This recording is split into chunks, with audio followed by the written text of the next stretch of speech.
Today, I want to share a little bit more about the economics of crypto. And if you are a VC, an analyst, or a crypto founder, you probably hear crypto economics, token economics, just economics in general. And just like in economics, we have the supply and demand side. I want to bring about a bit more clarity of what are the two different sides of crypto economics, or economy design of systems we can be talking about. And I want to really get this clear because I noticed that we're not on the same page, most of us. Okay, so in traditional economics, we've got supply and demand.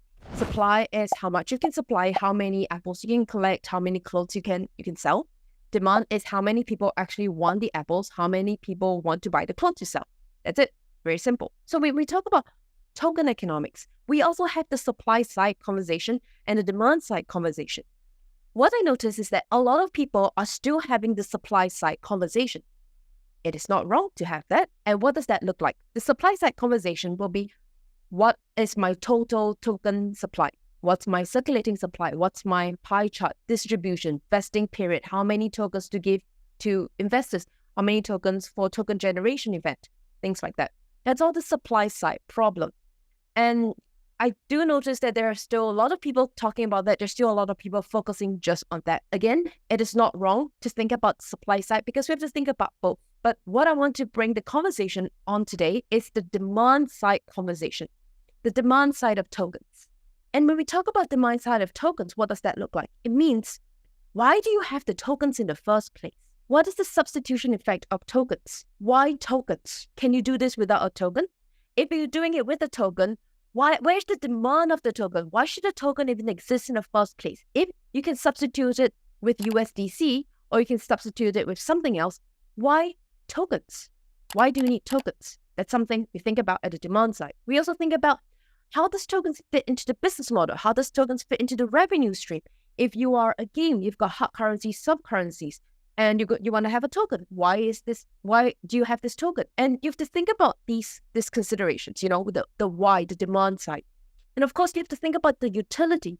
So you have to think about the substitution effect. Why do you have a token in the first place? What is the substitution effect? How does that fit into your business model, your game model, your DeFi model, your ecosystem model, your revenue model? And what is the utility enabled and embedded within the token? Because you have to understand that there needs to be a unique selling proposition, USP, for people to come into your system, and your tokens could or could not be that one of that USP. And so what is the utility embedded, intrinsic value embedded within the token for people to want to demand the token, not purely for the purpose of investment returns, which it could be, maybe it could be a security token. It's also fine. What are the other intrinsic value embedded that gives the token some utility for people to actually want to demand it? And these are the two sides of economics we talk about in token economics. We have the supply side that there's still a lot of people focusing on, which is completely fine. And then there's the demand side that we focus a lot on. Where is the demand coming from? Why is there demand in the first place? Is there a demand for the token, or is there a demand for the ecosystem to participate in the ecosystem? At the end of the day, a lot of tokens, most tokens at least, it's a coordination tool, a tool to collaborate. And so people should use the tool as a means to an end. The end is collaboration and coordination within this ecosystem, as opposed to want the token because of a financial return. Because then you're building a different ecosystem where tokens are the end in its own right, which is you hold the tokens for the sake of holding tokens, like holding Apple shares for the sake of holding Apple shares because you believe prices go up, for example. Not financial advice here. So that's the supply and demand side of token economics. And it's important to understand the difference in that, because when someone says that, I've got all the economics nailed down, it's not just the supply side and not just showing the pie chart and the vesting schedule and saying that this is the tokens I need for investors and for community, and this is how much we're going to vest over X period of time. Today, we need to shift the conversation towards the demand side. How do you create demand? What is intrinsic demand? What's intrinsic utility? Why would people even want to come into your ecosystem when there are substitutes out there? That is key. That is something you need to know. That is, if building an economy, it's like step 1 to step 100. That demand side is step 1 to step 20.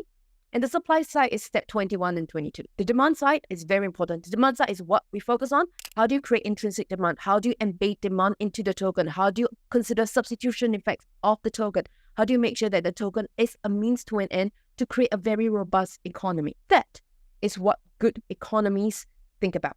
How do you create more demand within the system using or not using tokens?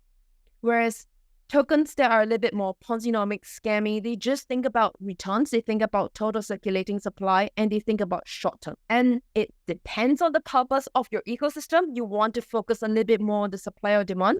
The purpose of the longevity you think about in terms of how long will your ecosystem survive, whether you think about extracting value in the short term or you want to create value in the long run to make this ecosystem really run to keep it running in the long run. So I hope that gives you some idea and insight of the difference between, what are the different perspectives and angles we can talk about in token economics. We can talk about the supply side, and we can talk about the demand side. If you are a VC investing, if you are a founder, if you are really thinking about long-term and wanting to build something for the long-term instead of Ponzi-nomics, I suggest you spend most of your time, 90% of your time, focusing on the demand side question, the demand side problem.